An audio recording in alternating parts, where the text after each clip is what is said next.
নমস্কাৰ এই মুহূৰ্তত আমাৰ হাতত আহি পৰিছে কেইবাটাও বিগ ব্ৰেকিং নিউজ তথা গুৰুত্বপূৰ্ণ খবৰ আমি ৰাজ্যৰ লগতে দেশৰ বিভিন্ন খবৰসমূহ আপোনালোকলৈ আগবঢ়ালোঁ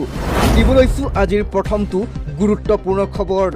গৌৰৱ গগৈক এইবাৰ তীব্ৰ আক্ৰমণৰ লক্ষ্য কৰি লৈছে বিধায়ক অখিল গগৈয়ে গৌৰৱ গগৈক সৰু ল'ৰা বুলি আখ্যা দিছে বিধায়ক অখিল গগৈয়ে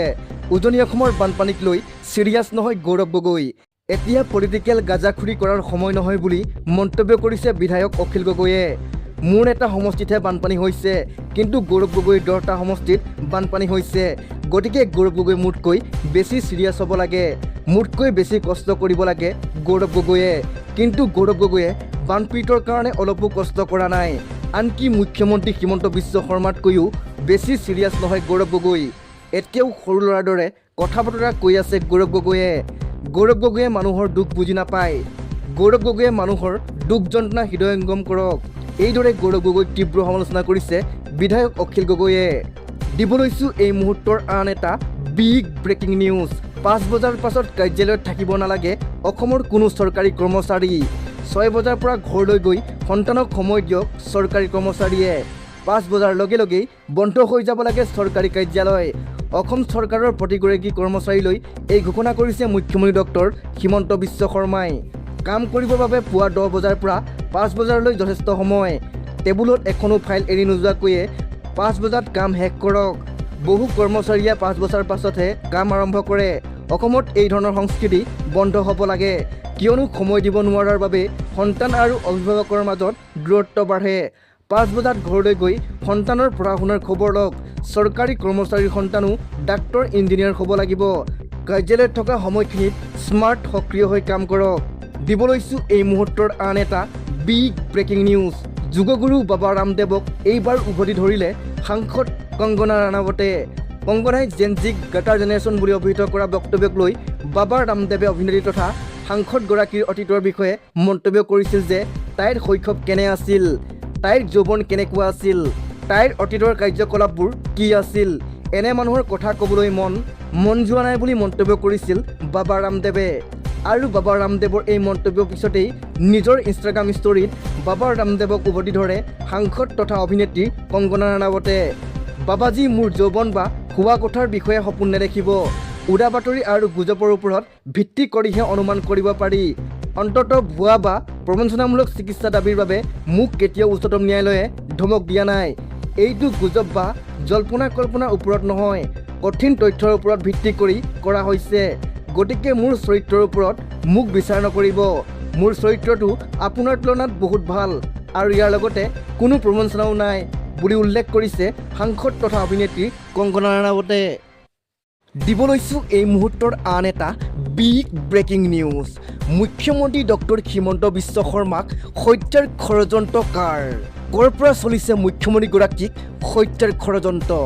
মুখ্যমন্ত্ৰী হিমন্ত বিশ্ব শৰ্মাক হত্যাৰ ভাবুকিৰ আঁৰত ভাৰত বিৰোধী শক্তি আছে বুলি উল্লেখ কৰা হৈছে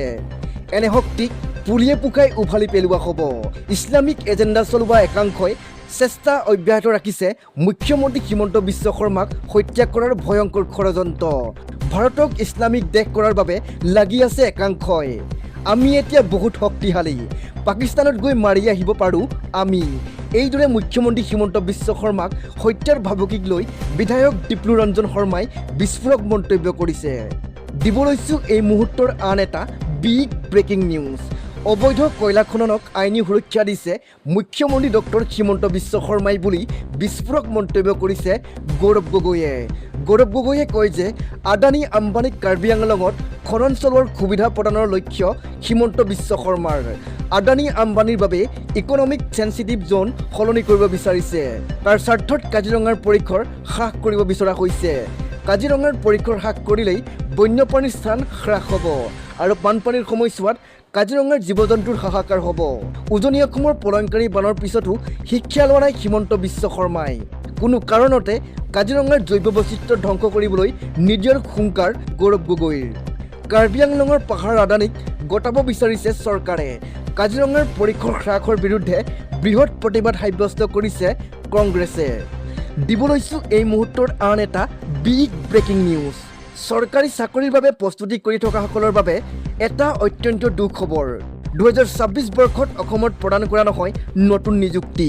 এই বৰ্ষত কেৱল পদোন্নতিৰহে ব্যৱস্থা কৰিব ৰাজ্য চৰকাৰে। পদোন্নতি কৰিলেহে খালী হ'ব অসমত নতুন পদ। 2027 বৰ্ষতহে নতুন পদ মুকলি কৰা হ'ব। 2027 বৰ্ষতহে দিয়া হ'ব নতুনকৈ নিযুক্তি। এইদৰে সংবাদমেল যোগে ঘোষণা কৰিলে মুখ্যমন্ত্ৰী ডক্টৰ হিমন্ত বিশ্ব শৰ্মাই। দিব লৈছোঁ এই মুহূৰ্তৰ আন এটা বিগ ব্ৰেকিং নিউজ। এইবাৰ কংগ্ৰেছ নেত্ৰী সোনিয়া গান্ধীক কঠোৰ সমালোচনা কৰিছে মুখ্যমন্ত্ৰী ডক্টৰ হিমন্ত বিশ্ব শৰ্মাই। সোনিয়া গান্ধী ৰাহুল গান্ধীয়ে দেশ বিৰোধীৰ মিছন লৈছে। জেনজিৰ নামত আন্দোলন কৰিবলৈ উৎসাহ দিয়ে ৰাহুল গান্ধী আৰু সোনিয়া গান্ধীয়ে বুলি মন্তব্য কৰিছে মুখ্যমন্ত্ৰী হিমন্ত বিশ্ব শৰ্মাই। দেশৰ পৰিস্থিতি বেয়া কৰিবলৈ সংকল্প লৈ আছে এই দুয়োগৰাকীয়ে। ভাৰতত ভুলতে কংগ্ৰেছ আহিলে কি অৱস্থা হ'ব বুজাই দিছে সোনিয়া গান্ধীয়ে। বন্দে মাতৰম সোনিয়া গান্ধীৰ আচৰণক লৈ তীব্ৰ সমালোচনা মুখ্যমন্ত্ৰী হিমন্ত বিশ্ব শৰ্মাৰ। এইসকলে সদায় দেশ বিৰোধী কাৰ্যকলাপ কৰি আহিছে। সদায় ধৰ্ণা আন্দোলন অৰাজকতাৰ পক্ষত থিয় হয় সোনিয়া গান্ধী আৰু ৰাহুল গান্ধী বুলিও মন্তব্য কৰিছে মুখ্যমন্ত্ৰী ডক্টৰ হিমন্ত বিশ্ব শৰ্মাই। দিব লৈছোঁ এই মুহূৰ্তৰ আন এটা big breaking news. Shyamkanu Mahanta আৰু সিদ্ধাৰ্থক কোনে দিছে আইনী আৰ্থিক সহায়? এই বিস্ফোৰক প্ৰশ্ন উত্থাপন কৰিছে জুবিন গাৰ্গৰ ভগ্নী পামী বৰঠাকুৰে। অসমৰ কিংবদন্তী শিল্পী জুবিন গাৰ্গৰ মৃত্যুৰ সৈতে জড়িত হত্যাৰ গোচৰত শ্যামকানু মহন্তক জামিন দিবলৈ অস্বীকাৰ কৰাৰ পাছতেই শিল্পীগৰাকীৰ ভগ্নী পামী বৰঠাকুৰে অভিযুক্তসকলৰ আইনী আৰু আৰ্থিক সহায়ৰ বিষয়ক লৈ প্ৰশ্ন উত্থাপন কৰিছে। শুনানিৰ পূৰ্বে ছ'চিয়েল মিডিয়াত এটা পোষ্ট কৰি পামী বৰঠাকুৰে প্ৰশ্ন কৰে যে শ্যামকানু মহন্ত আৰু সিদ্ধাৰ্থ শৰ্মাৰ বেংক একাউণ্টসমূহ বন্ধ বা জব্দ কৰা বুলি কোৱাৰ পাছতো তেওঁলোকে কেনেকৈ উচ্চতম ন্যায়ালয়ত আইনী প্ৰক্ৰিয়া আগবঢ়াব পাৰিছে। তেওঁ লিখে যে গুৰুতৰ অভিযোগৰ সন্মুখীন হোৱা শ্যামকানু মহন্ত আৰু সিদ্ধাৰ্থ শৰ্মাই বেংক একাউণ্টসমূহ বন্ধ হৈ থকাৰ পাছতো উচ্চতম ন্যায়ালয়ত উপস্থিত হৈ শুনানিত অংশ লৈছে। এই ক্ষেত্ৰত তেওঁলোকক কোনে আইনী আৰু আৰ্থিক সহায় আগবঢ়াইছে আৰু তেওঁলোকৰ পৃষ্ঠপোষকতাত কোন শক্তি আছে সেই লৈও তেওঁ প্ৰশ্ন কৰে।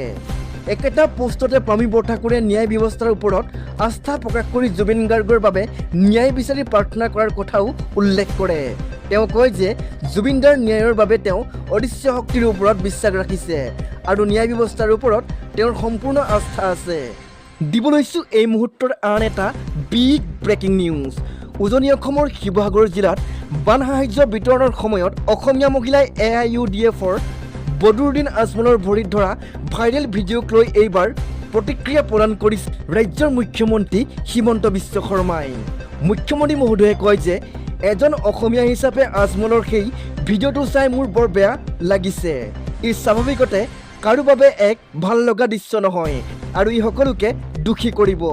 তেওঁ লগতে উল্লেখ কৰে যে কি পৰিস্থিতি হৈছিল বা কি পৰিৱেশত এনেকুৱা হ'ল সেয়া মই সঠিকভাৱে নাজানো।